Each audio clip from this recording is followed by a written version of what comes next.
Only 1% of elite dark chosen ones can touch these 7 shadow demonic vibrations.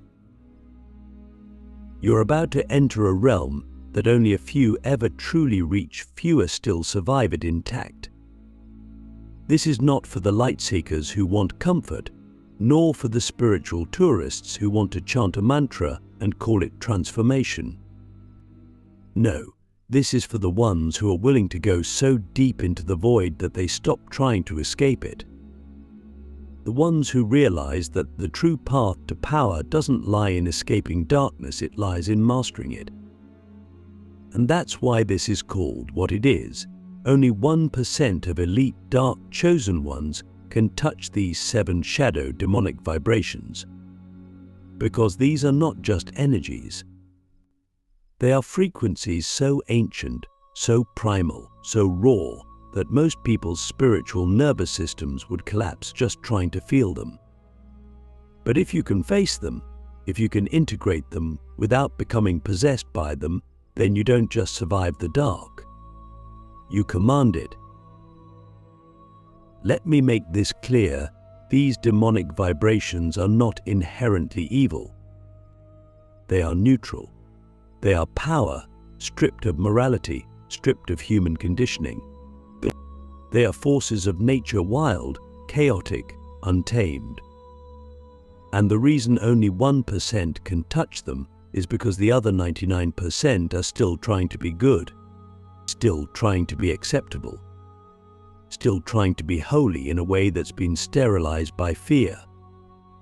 But the elite, the truly called, know that true holiness includes the dark, not as a threat, but as a teacher. And these 7 vibrations, they are the syllabus of that teaching. They are trials, initiations, and they're not asking you to believe in them. They're asking you to survive them. Click subscribe to this channel to get more profound spiritual lesson. The first vibration is ancestral fury. This is not your anger. This is the rage of bloodlines, of generations who were silenced, enslaved, erased. It is the vibration of unresolved karmic screams that echo through your DNA, waiting for someone strong enough to feel them without flinching. Most people suppress this vibration because it terrifies them. It doesn't speak in logic. It doesn't ask permission. It roars. And if you do not have the spiritual maturity to hold it without being consumed by it, it will possess you. But if you can hold it, if you can breathe with it, dance with it, and let it move through you like fire through a forest, then it will burn away every inherited limitation you've ever carried. Because this vibration doesn't just destroy, it purifies. It turns you into a vessel, not just for healing yourself, but for healing every ancestor behind you. But again, only 1% can do this. Most can't handle the fire, they try to turn it off. But you must choose to let it cook you. The second vibration is sacrificial desire. This is not lust in the way you've been told. It's not carnal indulgence. It's the magnetic pull of energy that is willing to obliterate itself for union. It's the dark sacredness of wanting something so fully that you're willing to die into it. This is the vibration that the mystics touched when they spoke of divine ecstasy. But make no mistake, it's not gentle. It will strip you bare. It will ask you, what are you truly willing to give up for what your soul longs for? And most people, they want blessings without bleeding. But the elite know sacrifice is the currency of real power. Not suffering for the sake of it, but choosing to let go of parts of yourself that cannot coexist with your calling. This vibration is dangerous in the hands of the uninitiated. It can become addiction, obsession, manipulation. But in the hands of those who have done the inner work, it becomes sacred fuel. The kind that can bend timelines and collapse illusions. the kind that reshapes destiny. The third is void seduction. This one is subtle. It doesn't scream, it whispers. It's the part of you that wants to disappear, that wants to dissolve into nothingness. It's the vibration that pulls monks into caves for 20 years. It's the siren song of oblivion, and it's seductive because it feels like peace. But it's not peace, it's emptiness. And until you can stand in the void without trying to escape it, without trying to fill it with meaning, identity, achievement, and even spirituality, you are not ready to wield this power. Because the void is not a place. It's a frequency. It strips language, it disintegrates ego. And if you resist it, it will feel like madness. But if you surrender to it, truly surrender, you will discover something no book, no guru, no religion can give you: primordial truth. Not a truth you read, but a truth you become. That's why only 1% can go there. Because the other 99% are still addicted to being somebody. But you must be willing to become nobody. The fourth vibration is predatory stillness. This one will mess with you, because it's the opposite of what you think spiritual power looks like. It's not movement, it's not fire, it's not love. It's stillness, but not the peaceful kind. It's the stillness of a jaguar right before it strikes. It's the stillness that holds nuclear power. It's the stillness of knowing your energy is so potent you don't need to chase, prove, or perform. And when you embody this, others feel it. They don't know why, but they feel it. You say less, you do less, but somehow your presence becomes louder. This is the vibration that makes demons retreat without you lifting a finger. But here's the catch: to embody this, you must have mastered the first three. Because predatory stillness without integration becomes narcissism. But when it's aligned, it becomes sovereignty. And sovereignty is the one thing darkness cannot mimic. So I ask you, how much of yourself are you still hiding from just to be liked, just to be acceptable, just to be seen as light? And what would happen if you let that version die publicly, completely, with no promise of resurrection? The next three vibrations take everything we've just explored and stretch it even further. They're not just about survival, they're about transformation at the atomic level. And if you're still here, still breathing, still willing, then you're not just watching a video anymore. You're stepping into a real initiation, becoming the forbidden, why the final three vibrations break the laws of ordinary spirituality. If you've made it this far, you've already passed through realms that most never even dare to look at. You've touched the edge of ancestral fury, sacrificed your illusions to desire, dissolved in the void, and sat still in the predator's breath. But now we cross the line most traditions won't even acknowledge exists. This is where even the sacred texts go silent. These last three shadow demonic vibrations don't just challenge your identity, they threaten to recode your existence. They don't play by human rules. They don't follow the arc of karma, grace, or even love. These vibrations are forbidden not because they're evil, but because they dismantle the very structures that keep most people safe in religion, in society, and even in most forms of spirituality. But you're not here to be safe. You're here to be real. And realness means stepping beyond the boundaries of ordinary awakening and into the final frontier, becoming the forbidden. The fifth vibration is divine madness. This is not chaos for the sake of chaos. This is the madness that comes when you see too much, too fast, too deep. When the veil between worlds doesn't just lift, it shatters. Divine madness is the vibration that mystics experience when they realize the gods are not who we thought they were.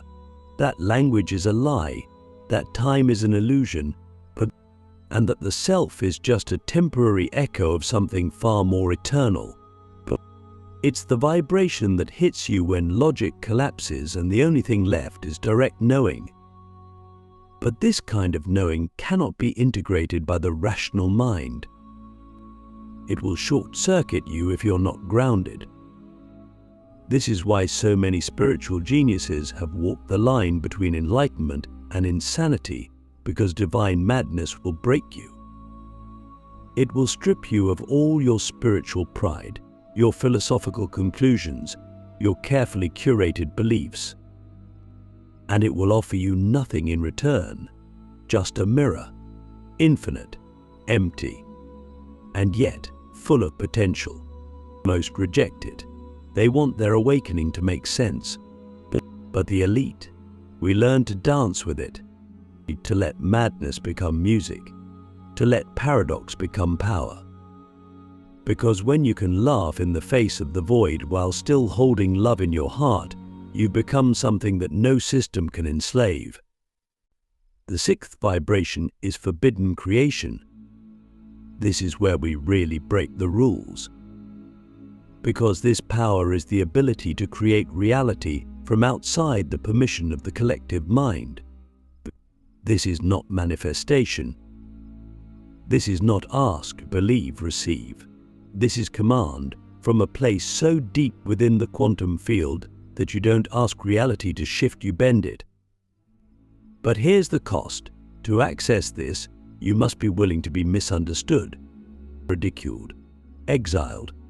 Because the moment you start creating outside the rules, the matrix will try to delete you. Not physically, but energetically. It will try to erase your frequency by overwhelming you with doubt, distraction, and disconnection.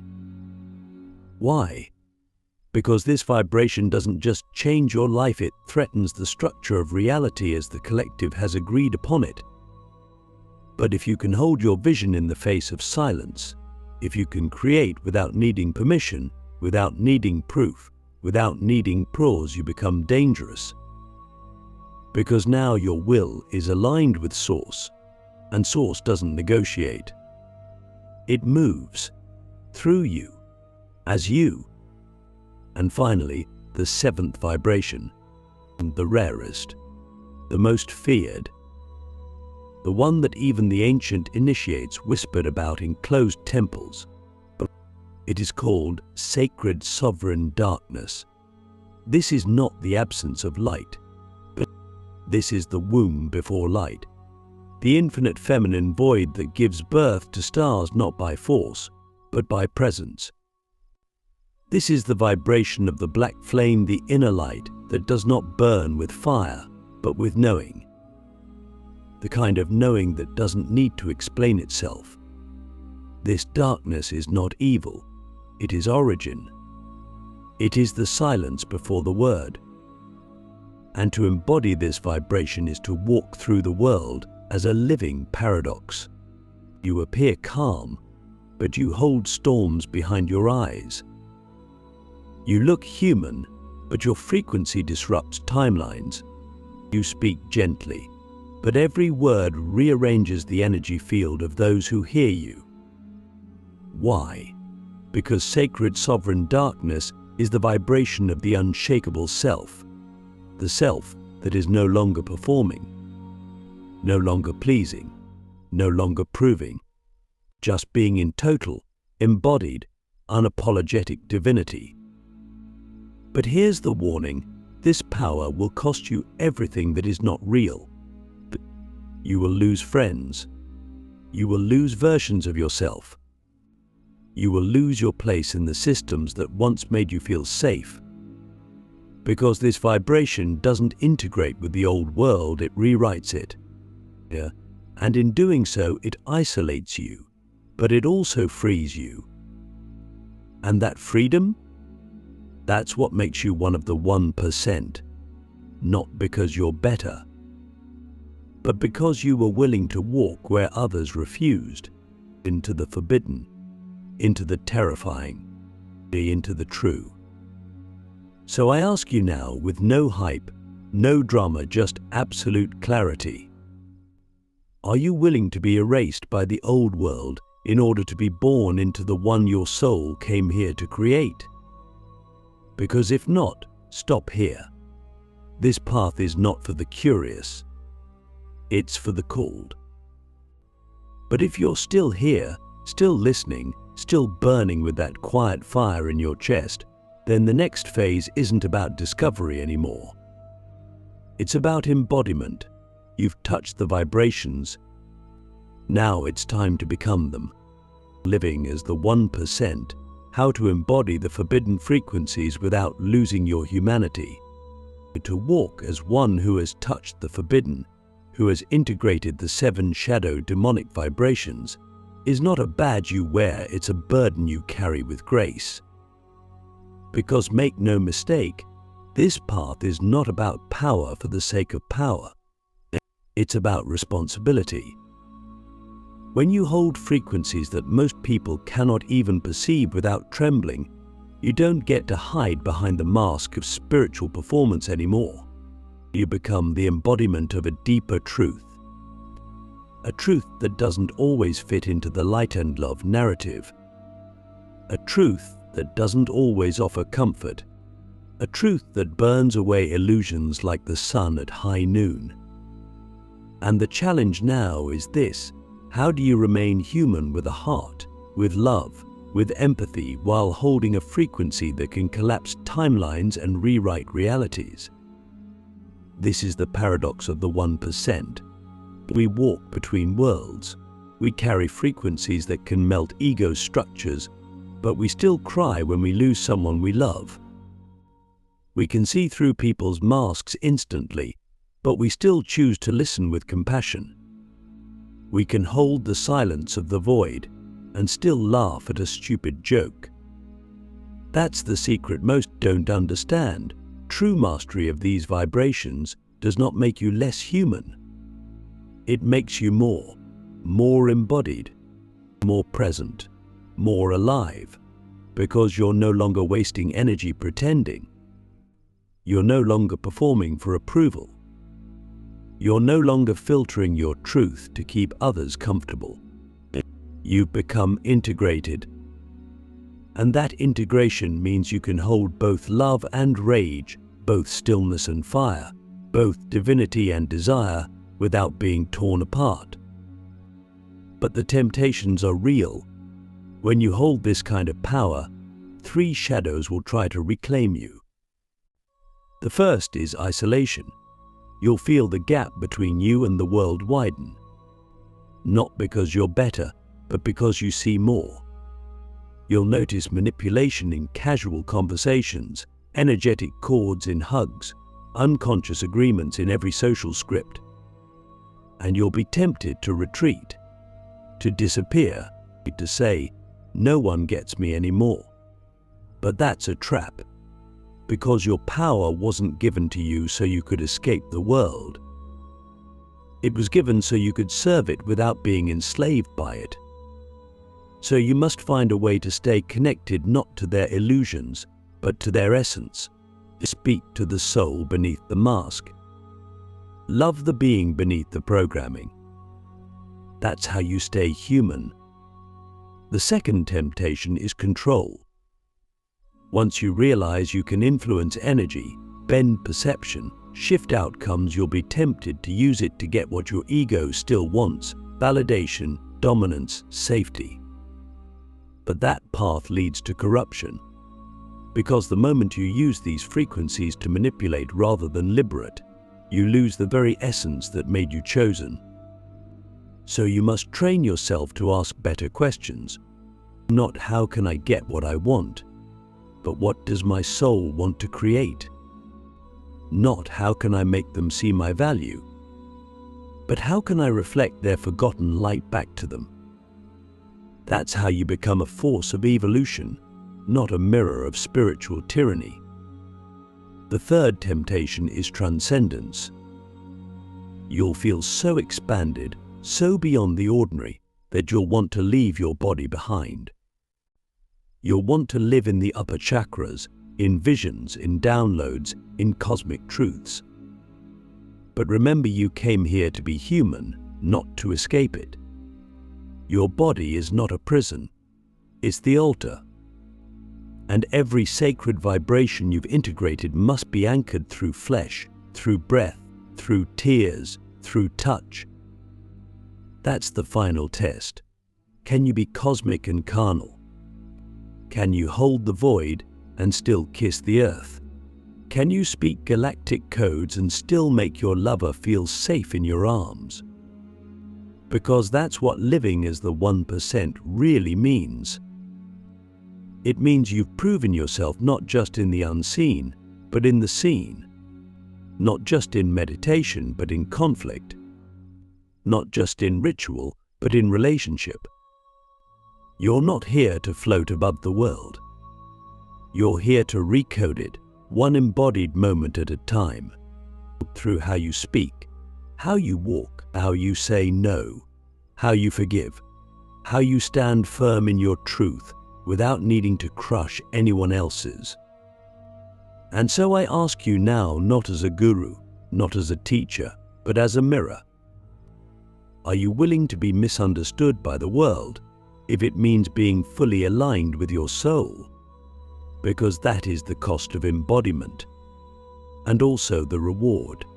Then, if you are, then your life becomes the ritual, your breath becomes the mantra, your presence becomes the transmission, and people will feel it. They won't know why, but they'll feel different around you. Safer, sharper, more awake. That's the ripple effect of walking as the 1%. You don't preach it, you radiate it. And in doing so, you become not just a channel of the sacred, but a creator of it. The final hour, how to guard your frequency and become untouchable in the age of energetic warfare. Now we arrive at the final hour, not just of this message, but of a deeper initiation that's been unfolding inside you since the moment you first felt something stir in your soul. You may not have had language for it. You may not have known what it meant. But you knew. You sensed that something unseen was watching, calling, testing. And now you understand why, because you were never meant to live as a passive participant in this world. You were meant to become a guardian of frequency, not just your own, but of something far greater. A living code. A walking transmission. A protector of a higher possibility at a time when the world is collapsing under the weight of its own illusions. We are in an era of energetic warfare. That's not a metaphor, it's a fact. Every day your energy is being pulled, poked, seduced, and siphoned. Not always by people with bad intentions, but often by systems, unconscious agreements, ancestral programming, and collective fear that wants to keep you small, silent, sedated. And if you don't know how to guard your frequency, you will spend your life leaking power, chasing clarity, and wondering why your spiritual breakthroughs never last. Because awakening is only the beginning. The real work is maintenance. The real transformation happens in the quiet moments when no one is watching how you breathe when you're triggered, how you speak to yourself when you fail, how you hold your boundaries when your nervous system is screaming to collapse. Guarding your frequency means becoming ruthless with your energy, but not from fear, from reverence. It means you don't offer explanations for your evolution. You don't negotiate your no. You don't entertain frequencies that drain you just because they wear a friendly face. You start treating your attention like sacred fire, because it is. And wherever your attention goes, your life force follows. So ask yourself right now, what is stealing your attention that no longer deserves your energy? And are you brave enough to take it back, to become untouchable doesn't mean you never feel pain. It means you stop collapsing under it. It doesn't mean you avoid the dark. It means you no longer fear it. You've walked through the shadow, held sacred rage, dissolved into void, and returned. And that return means you now carry a different vibration, not one of survival, but of sovereignty. And sovereignty is incompatible with victimhood. It doesn't wait for permission. It doesn't beg for validation. It doesn't outsource its worth to anyone or anything. But here's the final truth. The higher your frequency rises, the more invisible you will become to the systems that operate in fear. They simply won't know how to find you. You'll be in the room, but untouched. You'll hear the noise, but remain clear. This is not spiritual bypass, it's spiritual mastery. You're not avoiding the world, you're vibrating beyond its reach. And when you reach this level, your very presence becomes a form of protection.